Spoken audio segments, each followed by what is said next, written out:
नमस्कार दोस्तों, आप सभी का मैं हमारे चैनल सनातन धर्म ज्ञान पर एक बार फिर से हार्दिक स्वागत करती हूँ। मैं आशा करती हूँ कि आप और आपके परिवारजन स्वस्थ होंगे और बहुत ही अच्छे होंगे। जैसा कि आपने आज के विशेषांक का जो विषय है अवश्य ही पढ़ ही लिया होगा, तो बिना समय व्यर्थ किए हुए आपको लेकर चलते हैं आज के अद्भुत विशेषांक की। और आज का यह विशेषांक हमारे सभी दर्शकों के लिए बहुत ही अद्भुत जानकारी और अधिकतम हमारे पास आने वाले सबसे ज्यादा जो प्रश्न पूछा जाता है वह यही है कि हम ईश्वर के प्रति आस्थावान हैं, ईश्वर के बताए मार्ग पर चल रहे हैं, महाराज जी से अद्भुत तौर पर जुड़े हुए हैं, महाराज जी की सारी शिक्षाओं को हम अपने जीवन में उतारने का निरंतर प्रयास करते हैं। लेकिन उसके पक्ष में भी हमारे जीवन में जो दुख हैं वह निरंतर आते जाते हैं। हमारे दुख समाप्त क्यों नहीं हो रहे? हमारे कर्मों पर भी वह बहुत ध्यान देते हैं। हमारे कर्म भी बहुत अच्छे हैं, लेकिन उसके फलस्वरूप भी हमारे जीवन में आशंका नहीं है। जो आगमन है या कासन है कि निरंतर चलती रहती है, जो कष्ट है उनका अंत ही नहीं हो रहा है। तो बहुत से प्रश्न हमारे पास आते हैं। इसी के समानांतर जिसमें अनन्य दर्शन यही माना जाना चाहिए कि ऐसा क्यों हो रहा है। और आप में से कोई भी काफी जन्मों से मन में यही प्रश्न होगा, यह ऐसा क्यों होता है कि हम ईश्वर के प्रति आस्थावान हैं लेकिन फिर भी हमारे जीवन में दुख कट ही नहीं रहे हैं। इस पर महाराज जी का एक वृत्तांत आपको सुनाती हूँ। आज का जो वृत्तांत है यह श्री कैंची धाम से संबंधित है। महाराज जी अपनी कुटी में विराजमान हैं, विश्राम कर रहे हैं, लेकिन शाम का समय था, सायंकाल की वेला है। तो महाराज जी अपनी कुटी में संकीला वेला में कुटी से बाहर निकलने ही वाले थे। तभी महाराज जी के कक्ष में एक कुटी में प्रवेश होता है कलेक्टर साहब का, जो कि लखनऊ के कलेक्टर हैं। महाराज जी के दर्शन हेतु आए हुए हैं। तो महाराज जी कुटी में जैसे ही उनका प्रवेश होता है तो महाराज जी का आशीर्वाद लिया जाता है। महाराज जी के चरणों में अपना मस्तक हो जाते हैं, अपने शीश को झुकाते हैं और अपने मन में एक प्रश्न भी लेकर आए हैं, जिसमें वह अपने विभाग में काफी परेशान है। अपने जो सीनियर कर्मचारी हैं उनके व्यवहार से तो मन में यह प्रश्न था।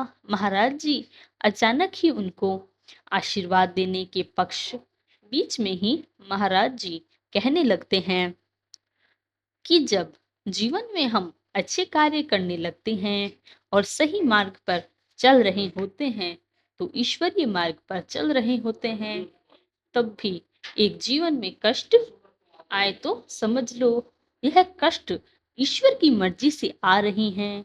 इसमें हमारा कोई दोष नहीं है। यह सभी कष्ट ईश्वर के भेजे हुए हैं। एक पंक्ति जो कि बहुत मेरे हृदय के बहुत ही करीब है, उसी पंक्ति को उन कलेक्टर साहब के सामने कहने लगे कि कोई वही जो राम रची कुकुर तर्क बढ़ाओ शाखा, राम सिया राम जय जय राम, राम सिया राम जय जय राम। महाराज जी जैसे ही ऊपर अपने पंख देखते हैं, कलेक्टर साहब को मानो जैसे ही उनके प्रश्न का बहुत हद तक प्रत्युत्तर प्राप्त हो गया है और कलेक्टर साहब बिना कुछ कहे महाराज जी के चरणों में अपना शीर्ष झुका कर रोने लगे और उनकी आंख में आंसू की धारा महाराज जी के चरण कमलों को जैसे धोने लगी। बड़ा ही यह अद्भुत और पावन दृश्य है। आप अंतर मन से सोच सकते हैं कि कोई भक्त जो बहुत समय से पीड़ित है, और एकाएक ईश्वर के दर्शन होने के साथ साथ जैसे ईश्वर से उससे उसके सवालों के सभी जवाब ही मिल गए हों। तो ऐसा दृश्य जो ऐसा कुछ महाराज जी की कुटी में उस दिन अद्भुत हुआ। अब आप सभी के प्रश्नों का उत्तर मैं इसी पंक्ति में देना चाहूंगी, क्योंकि महाराज जी जब भी कोई संदेश किसी अन्य भक्त को देते हैं तो यह संदेश सारी सृष्टि के कल्याण के कारण बन जाता है। अब आपके प्रश्नों का उत्तर इसी क्रमांक में आपको मिलेगा, इसी घटना से, इसी संदर्भ से मिलेगा। में ऐसे है कि यदि आप अपने कर्मों पर ध्यान देते हैं या ध्यान देने लगते हैं और आप प्रश्न कर रहे हैं कि आपके जीवन में जो कुछ भी है वो ईश्वर की कृपा से बहुत ही अद्भुत है, हर कोई ऐसी चाह रखता है, और मेरा पूरा विश्वास है कि जितने भी हमारे अनन्य दर्शक हैं हृदय में बड़े ही कोमल हैं, क्योंकि महाराज जी की शिक्षाओं को अनुसरण आप करना चाह रहे हैं, महाराज जी से जुड़ना चाह रहे हैं। वह अपने आप में दिव्य आत्मा है, क्योंकि ईश्वर के करीब भी वह जाती है जो ईश्वर को सर्व प्रिय है। हमारे सभी दर्शकों की तरफ से मैं यह महाराज जी के चरणों में क्रम को समर्पित करूंगी कि जितने भी अनन्य दर्शन आज महाराज जी के इस क्रमांक को सुन रहे हैं वह स्वयं को एक बात पूरी तरह से अस्वस्थ कर लें कि आप सभी महाराज जी के बहुत बहुत ही करीब हैं, क्योंकि महाराज जी के क्रम में भी यदि आप सुन रहे हैं, उनको देख रहे हैं, उनका सीधा सीधा आश्वासन कर रहे हैं, महाराज जी की तरफ से ही प्रेषित ये सारी जानकारी आपको मिल रही है। क्योंकि महाराज जी जो माध्यम आपको जो भी कार्य होता है किसी ना किसी माध्यम से पूर्ण कर ही रहे होते हैं, इसलिए आप सभी भी दिव्य आत्माएं हैं जो भी महाराज जी के इस क्रमांक को सुन रहे हैं। महाराज जी से जुड़ने वाले प्रत्येक अनन्य भक्त महाराज जी की मर्जी के बिना उनको ना तो जान सकता है ना उनसे जुड़ सकता है।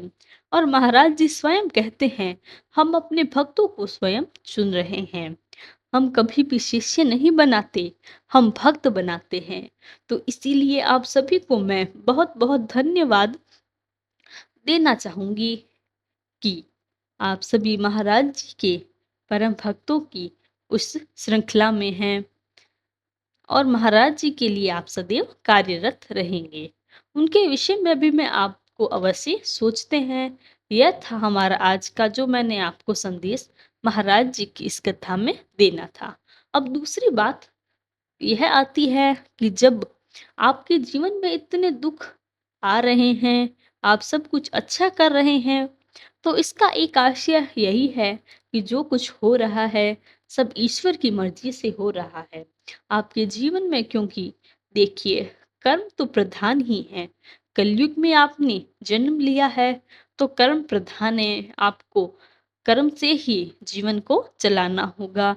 लेकिन यदि आपकी क्रम ही सही हैं और आपकी बुद्धि आपका विवेक भी कार्य सही कर रहा है, क्योंकि सबसे बड़ा ईश्वर आपका मन है।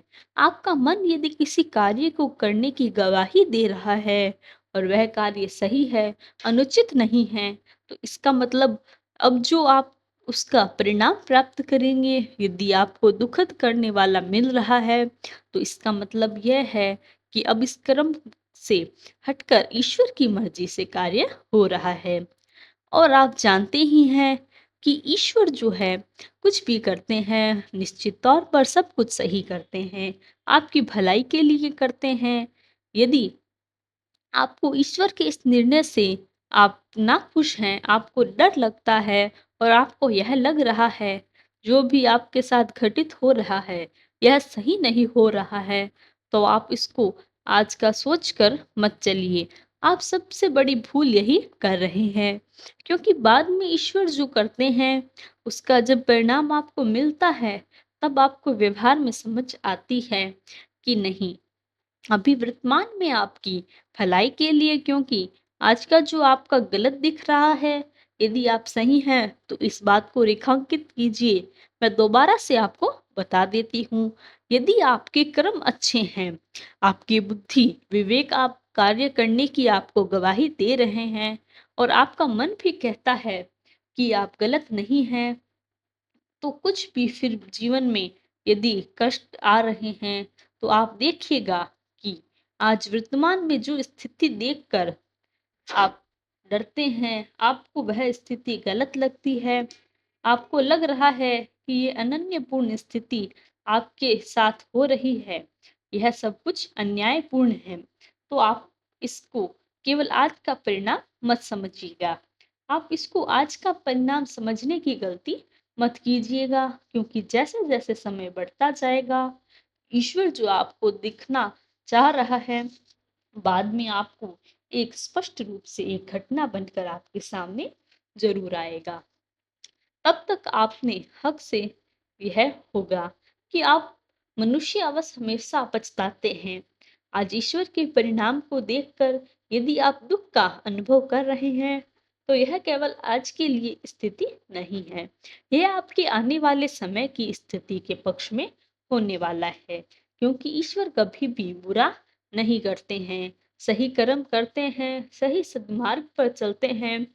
ईश्वर उनका कभी भी बुरा नहीं करता, और ईश्वर आपके कई कार्यों में यदि रुकावट डालते हैं, तो वह सिर्फ इसीलिए ताकि भविष्य में आपका वह कार्य न रुके और इससे आपका कल्याण हो।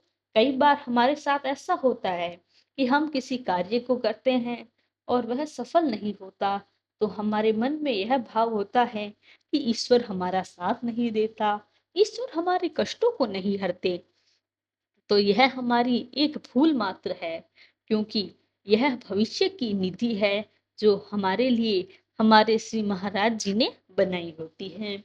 तो इसीलिए सभी चिंताओं को छोड़कर आप अपने कर्मों को करते रहिए।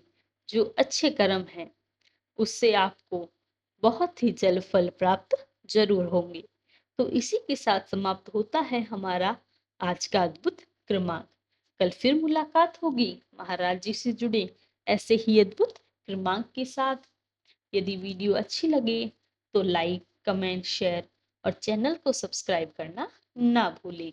तब तक के लिए धन्यवाद। जय गुरुदेव।